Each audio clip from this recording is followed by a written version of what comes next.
Dans SNK, il n'y a pas de vrai ennemi, seulement des peuples qui ont grandi dans deux vérités différentes. Marley voulait se protéger, Paradis voulait exister, et quand deux visions du monde s'affrontent, la guerre devient inévitable. Mais ce que SNK montre mieux que n'importe quelle œuvre, c'est que le bien et le mal ne sont jamais absolus.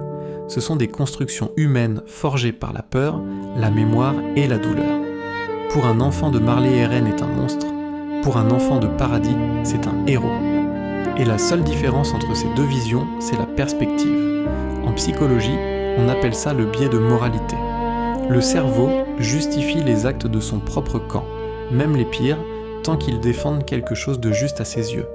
C'est un mécanisme de survie mentale. On a besoin de croire qu'on est du bon côté, sinon la culpabilité nous détruit. Mais SNK casse ce réflexe.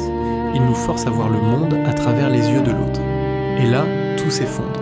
Parce que tu comprends que Reiner n'est pas un monstre, qu'Eren n'est pas un dieu, et que les deux sont juste des êtres humains, brisés par un monde qui les a forcés à choisir entre vivre ou mourir.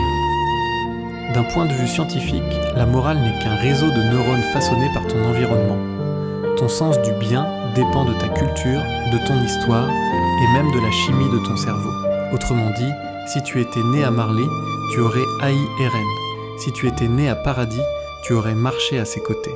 Et c'est là le message le plus violent de SNK. Le héros et le démon n'existent pas vraiment. Ce sont des rôles écrits par ceux qui survivent.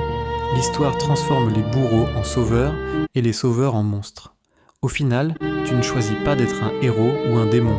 C'est le regard des autres qui décide.